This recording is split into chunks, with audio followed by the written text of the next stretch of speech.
Hey there everybody, and welcome to the channel. I'm your host, Puborama, and in today's video, I'll be breaking into 5 tips that are not only going to help you save time, but make more money in Grand Theft Auto Online. As always, if you enjoy this type of content and you'd like to see more like it, press that subscribe button, actually smash it! Alright, let's get into it. Our first tip brings us to the arcade, and this could actually save you millions upon millions of dollars. In front of you, we can see a bunch of different arcade machines that I can buy, ranging from $400,000 to $200,000 depending on what you're going to purchase. The cheapest arcade machine is Monkey's Paradise. It's something like $60,000 or $50,000. It's super inexpensive.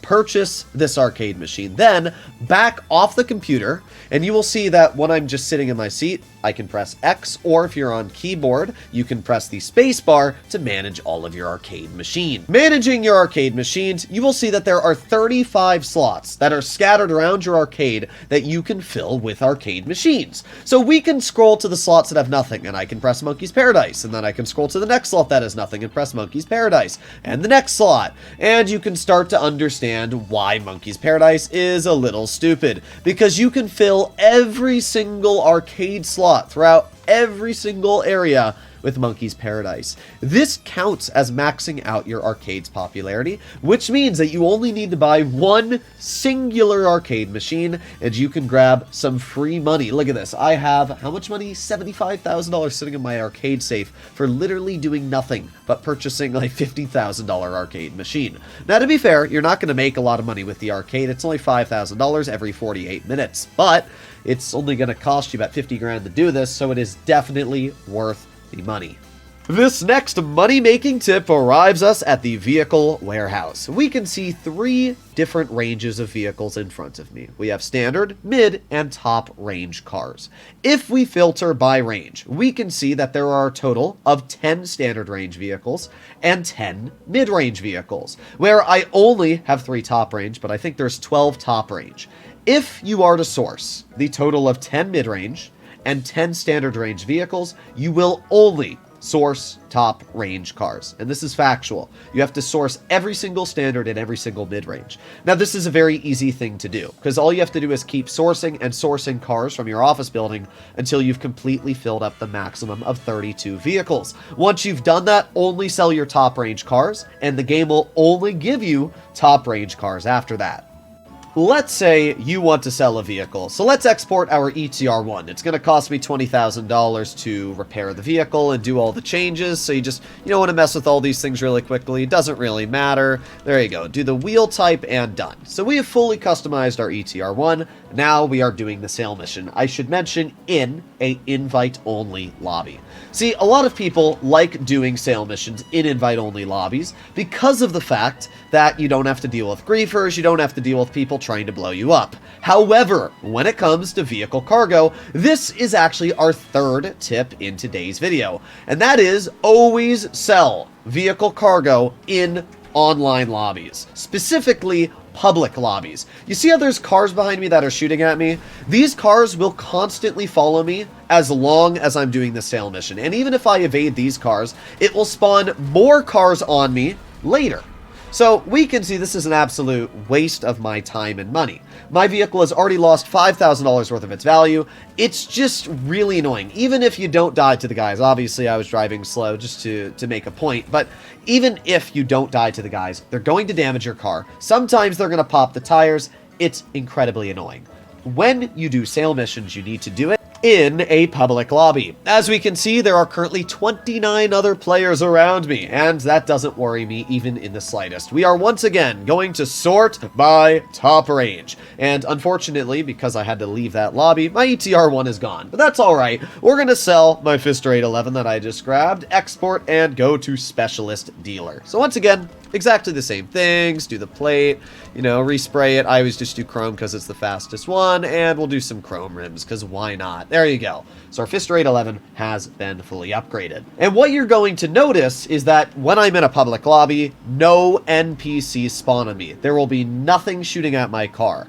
And it's honestly way easier because of this. You don't have to worry about your vehicle losing any value. As long as you don't suck at driving, it's completely fine. Now, yes, some people might be worried about people blowing up your cargo, but honestly, I don't think I've once gotten blown up while doing a vehicle cargo sale mission. People just don't care about you. As we can see, nobody's spawning on me whatsoever, and weirdly enough, there's no cars on the road whatsoever. Probably a modder in this lobby that's causing some sort of wonky changes to the session, but yeah. Nobody cares about you when you're doing vehicle cargo sale missions. And the best part about selling in a public lobby is that you also get a high demand bonus. I did slightly crash my vehicle and lost about $250, but as we can see, the payment is $99,752. And that's exactly what it would have been if I'm in a public lobby or solo. But you're going to see that we get an additional $50,000. There you go, $150,000 added to the bank because I'm in a public lobby. So selling in public lobbies when it comes to vehicle cargo is an absolute must. You're not only going to have to deal with no NPCs shooting at you, but you're also going to make more money. There's literally no downside. I mean, sure, somebody might try to blow up your car, but I've really never had that happen. It's just not a problem. So I would definitely recommend to do so. This next tip brings us over to the auto shop. Making your way upstairs, you will see the contract board, where we have 3 jobs in front of us: Union Depository, the Lost Contract, and Prison Contract. Let's say that you're really unlucky and you don't have the Union Depository, which is definitely the best, and you, I don't know, accept something like the Lost Contract. Well, no problem.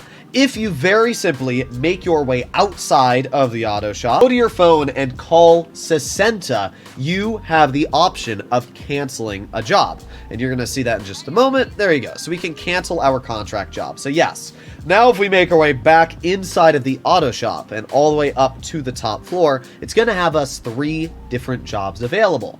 And this is actually really, really important, because if you've just completed the Union Depository job, you're never just going to have it popping up once again. But there you go. It refreshes all the jobs and you're able to do the Union Depository over and over again. So this is just a little simple trick onto scrambling what jobs you have in front of you and how to constantly get Union Depository. You can see I've already made over $10 million with the auto shop, which is kind of insane.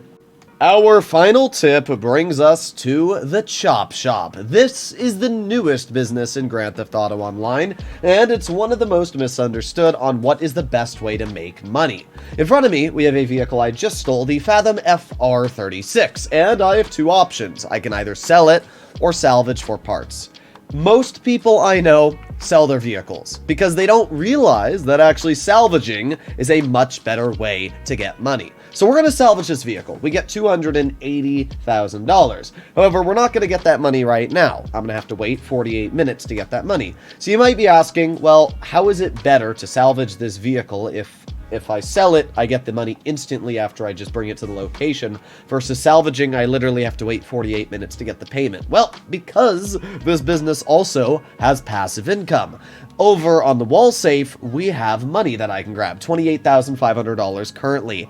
And if you salvage a vehicle instead of selling it, you will get the maximum income of $24,000 every 48 minutes from this business. That is really nice, which means you don't really need to do much for a couple hours. You're just going to keep getting money and money from this car. So instead of getting what is $360,000, you'll probably get close to $600,000 just from selling this vehicle if you make sure to grab your passive income. So it's really if you want to get instant cash or if you want to get more money and wait a little bit longer.